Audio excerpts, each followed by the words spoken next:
Hello there, my name is Jasom Jensai. Welcome to Star Wars Battles. This episode will be Luke Skywalker versus a bunch of Separatist Battle Droids. This is specifically Luke from just before his Jedi Order falls versus 200 Battle Droids, 40 Super Battle Droids, and 4 Droidekas split into 3 waves.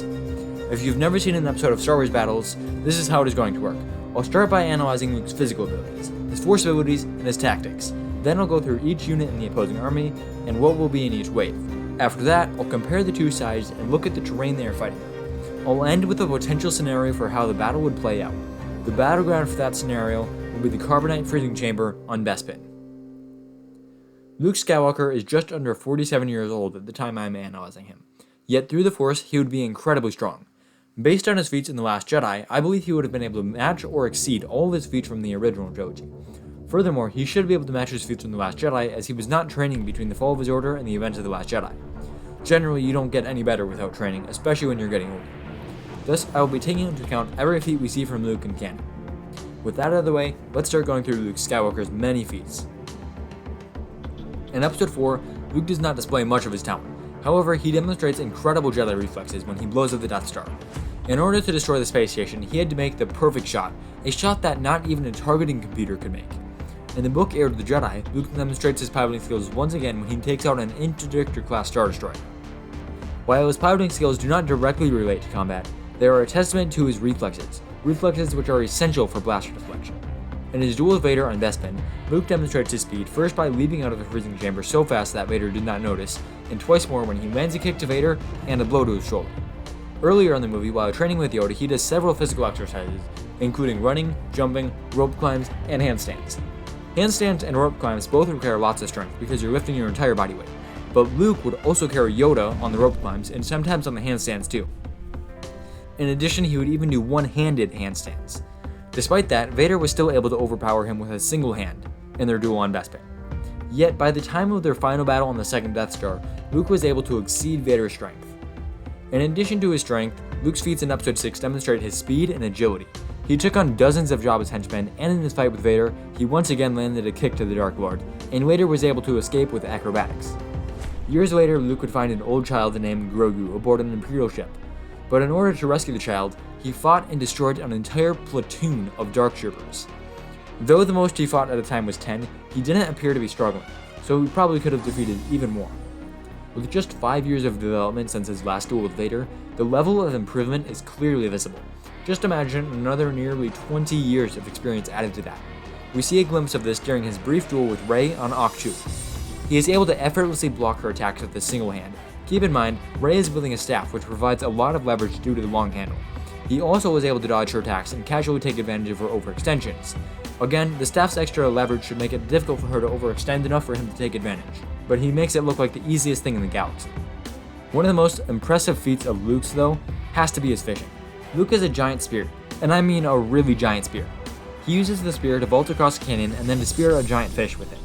The amount of strength it would take to use this at all, let alone to use it effectively, is insane, especially because he is cut off from the Force when he does it, so he's not augmenting his strength with Force, that's just his strength. Not only does he lift this giant spear, but he also carries the giant fish home. His duel with Rey and his second duel with Vader demonstrate his skill. His piloting skills and his battle with the Dark Troopers show his speed. His fishing techniques and his duel with Vader reveal how ridiculously strong he is. Luke got a late start on his training as Jedi, but even still, he became one of the most powerful Force users ever. His first uses were simple reflexes and Force augmentation. By the time of the Battle of Hoth, though, he had learned to Force pull his lightsaber, with no telekinetic training at all. Before the Battle of Endor, he was able to construct a lightsaber with telekinesis. 5 years later, he was strong enough to crush Dark Troopers. After several years cut off from the Force, Luke reconnected with it, and in the span of a few hours, he blew up a Sternhod instinctively, Force pulled a lightning rod so fast he was able to block an attack, projected his image across the galaxy faster than the speed of light, and maintained his consciousness after his death by becoming a Force ghost. Even after his death, he demonstrated his power by lifting an X-Wing out of the water and to the top of the cliff. One of the biggest and most overlooked factors that I look at when it comes to Force abilities is the frequency with which the user uses the Force. A smooth user like Dooku makes more effective use of the Force than someone strong, such as Anakin, simply by using the Force more. During his time in the Rebellion, Luke does not use many visible force powers mid-combat, but by the time he rescues Grogu, that appears to have changed. Out of the Dark Troopers, Luke uses the Force a total of 7 times, but 5 of those were during his battle with the last 10 troopers alone. This to me says that not only does Luke naturally use the Force frequently, but when pressed, he relies on it even more. For someone with his speed and power, that is a huge advantage. Luke demonstrates a similar comfort level with the Force during his battle with the Knights of Ren. Luke's speed and comfort with the Force are demonstrated most with his numerous Force pushes against the Dark Troopers, and when he Force-pulled the Lightning Rod to defend himself from Rey. Luke's power is demonstrated most when he crushed the Dark Trooper and when he lifted the X-Wing out of the water as a Force Ghost. Luke is one of the greatest Force users ever.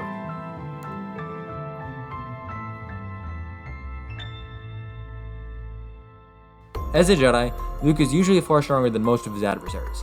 Naturally, this has given him confidence. Though he would approach a Sith like Vader with caution, he usually simply walks into a situation with confidence in himself and in the Force. This can be seen in his encounter with the Dark Troopers, and his encounter with the Knights of Ren. Another aspect of his tactics is his mercy. In Episode 6, he gives both Jabba, an infamous crime lord, and Vader, a Sith, a murderer, and a leader of the Empire, a chance to surrender or turn from their path. Later, during his encounter with the Knights of Ren, who he knows are dark side users, he gives them the option of escape as well. Luke's confidence and mercy can get him into trouble, though against droids and people who he knows are powerful, he is more cautious. Against the Separatist forces, I think he would still be a little bit overconfident, though he wouldn't hold himself back too much. Luke is a practitioner of Form 5. Outside of a few times where he uses acrobatics to escape Vader, his stance is very grounded. Furthermore, he duels with strong, heavy strikes usually. Against the Dark Troopers, he also used Form 5, though we get to see a quicker version of it then. I believe against the droids, it would be even faster than the Dark Troopers, though nothing like a Form 4 user like Yoda or a Form 7 user like Windu. Technically, Luke has a few flaws, though he would have nothing that's too dumb to remember to win this fight. On the other hand, he doesn't have anything brilliant about his tactics either. When looking at all of Luke's feats combined, we see that he is fast, skilled, and incredibly strong, both physically and in the Force. He uses the Force with a high frequency of thrust and duels with a powerful style. Now, let's look at his opponents.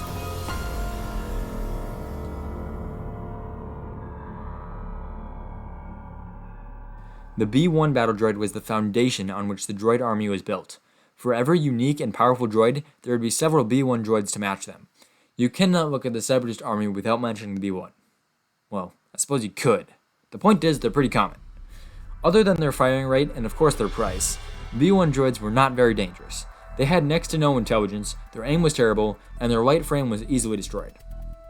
B2 Battle Droids are not so easily destroyed. Their thick armor can save them from most blaster shots. Unfortunately for them, lightsabers and force powers are still able to destroy them with ease. Although their intelligence was no better than the B1 Battle Droids, their firing rate was much higher. Despite their lack of accuracy, the Super Battle Droids are dangerous because of their firing rate and their durability. Droidekas also have a quick firing rate, but their blaster fire is even more powerful.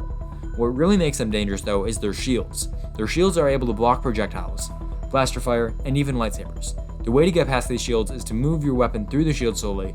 Another option is hitting them with enough power or telekinesis.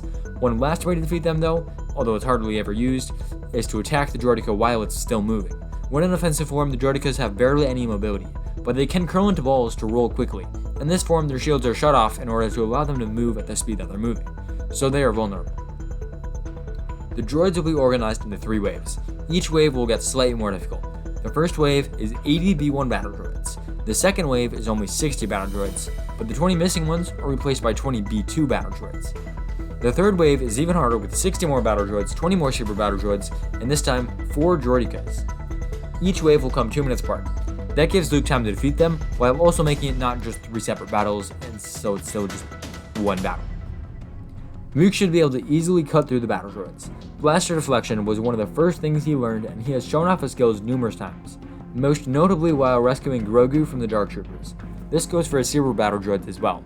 Against the Droidekas, he will probably resort to the Force. He has never encountered a Droideka, so he will not know how to deal with them, but it's pretty intuitive to believe that a Force push would take out the Droidekas when your lightsaber doesn't. If he uses the Force against the other droids, he will do some serious damage to them. The big problem, of course, is the number. 80 Battle Droids shooting at him at once would overwhelm him, let alone 60 Battle Droids, 20 Super Battle Droids, and 4 Droidekas. However, this problem will be mitigated a lot by the terrain, because of how difficult it would be to position the entire attack force in such a way to take full advantage of the numbers against an enemy who can jump dozens of meters in any direction. Furthermore, the droids will not be able to fall back on a tactical droid for strategy. Even in a wide open plane like Tatooine or the plains of Lothal or something, the chances of them fully surrounding Luke are very slim. Speaking of strategy, let's compare their strategies. Out of all 122 droids, not a single one possesses enough intelligence to command effectively. Each wave of droids will have an OOM commander droid, but they are more to direct forces than to plan attacks. Likely the droid's strategy will be simply to march, aim, and fire. Luke is generally reactionary. Confronted with waves of nearly mindless droids, he would probably mirror their strategy by simply charging in and cutting them down with his lightsaber or blasting them to pieces with the Force, but probably both. Though his basic strategy would be the same as the droids, Luke has a quick and creative mind and has enough intelligence to understand the dangers of being surrounded and other basic concepts that, sadly, the droids do not grasp at all. The battle will be fought in the carbonite freezing chamber.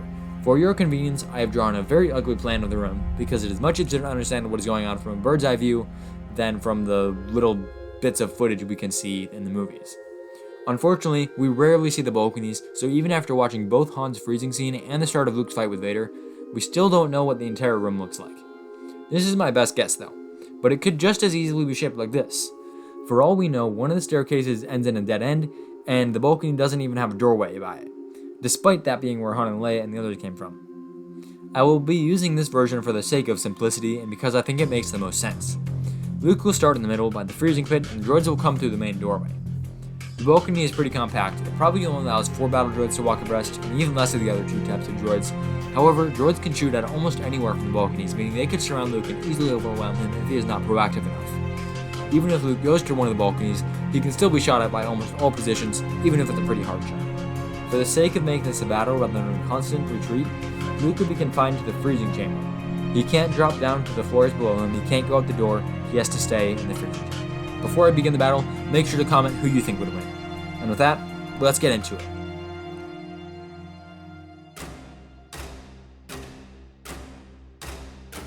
The door swooshed open, and 4 rows of skeleton-like droids marched into the chamber, firing their blasters.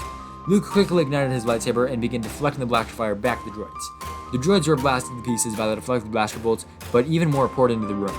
Soon the droids had formed a small semicircle partway around the chamber. Despite the poor aim of the droids, Luke felt overwhelmed. It was time to move. He smashed a dozen droids on his left with a force push before leaping to his right. He landed in front of the line of battle droids. With one slash, he killed all 4 droids in the first one. 4 more behind them fired their blasters, but Luke dodged to the side and started carving through the droids. He arrived at the door just as the last few rows of droids marched through. With another massive force push, he flung the droids back, crushing them against the wall. Amazingly, a single droid escaped. Luke casually deflected its blaster bolt back at it. Its cries of fear and protest were cut off when the bolt of energy struck it square in the chest. Luke let a small smile touch his lips as he deactivated his lightsaber, but just as he got back to what he had been doing, the door slid open again. A line of 3 bulky gray droids marched in, their arms jerked forward and began spitting red lasers at Luke. Luke ignited his lightsaber and ran up the stairs to his left, dodging and deflecting blaster fire. He redirected several bolts back at the gray droids, but they were unfazed. He let loose a force push, a dozen massive gray bodies collapsed in the heat. Luke's lightsaber followed after them, cutting down the last of the gray droids. But before Luke had finished with the gray droids, more of the beige skeleton droids entered the room, firing their blasters.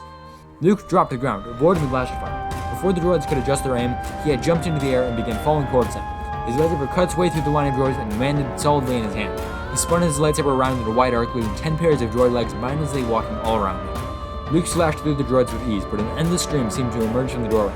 Half the droids marched towards him, but the other half circled around the chamber, and Luke found himself surrounded on both sides. He lifted up a shield of broken droid parts on either side.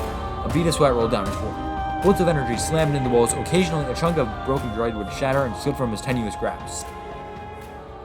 He flung one shield of parts to the droids by the door. Bits of shrapnel shredded the droids to pieces. With one side mostly dealt with, Luke sprayed the other side with his remaining shield. About 8 of the pesky droids survived throughout the chamber. A few on the balconies, but most were on the stairs or around the freezing pit.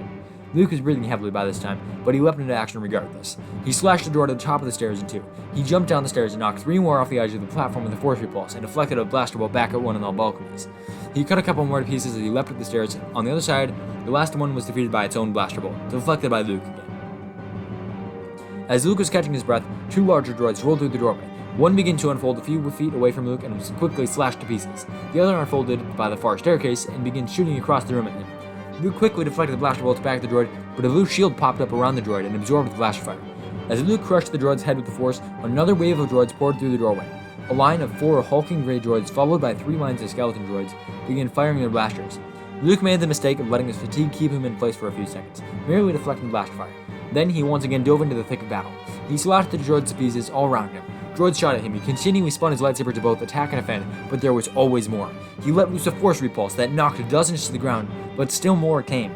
They had filled the entire room. A stray bullet struck him in the left hand, but he pushed through the pain, continuing to slash with one hand. Sweat rolled down his face and his muscles ached. Then he was face to face with a pair of the large droids. Their arms pumped and spit bright red bolts of energy out of their blue shields. He stepped to the side and avoided the stream of blaster fire and swung his lightsaber, but the shields deflected his attack. A bolt of energy suddenly struck him in the leg. He collapsed to the ground and flung the droid over his head with the force. It slammed into the line of droids behind him, creating a wall of broken droid parts. Calming his mind and ignoring the searing pain in his leg, Luke picked up the other Droideka with the force and spun it around. It continued firing, but not at Luke. Its lashes began tearing through the other line of droids. Its shields were protecting Luke from the droids.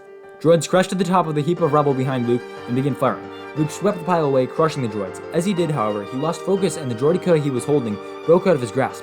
It spun to face him. Before it could finish him off, though, he threw it back into the wall, destroying it. Over a dozen more droids continued firing at him. Luke shakily lifted himself to his feet with force and leaned against the railing on the outer side of the balcony. His blade spun, deflecting bolts of energy away. With one leg injured, he could no longer storm the droids like he could before. With one hand, he could barely deflect all the bolts away, let alone deflect them back to the shooters.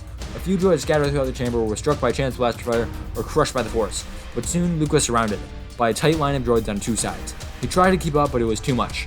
Desperately, he lashed out with a force push, but even as half a dozen droids slammed against the wall, a blaster bolt struck him in the back and he collapsed to the ground. The droids closed in, firing the blasters at the fallen Jedi. There is no doubt that Luke is powerful, but the droids were able to overwhelm him. All it took was one stray bolt to injure his hand. Without that wound, he probably could have won. The fatigue from the previous waves was catching up with Luke. He lacked focus and was unable to avoid the Droideka's shot to his leg. That is what truly solidified his loss. Even after that, he put up a great fight. He nearly won, but it was too much. I think the droids would win 70% of the time. There are just too many of them. Let me know what you think the odds are in the comments, and make sure to dislike the video if you disliked it. May the Force be with you.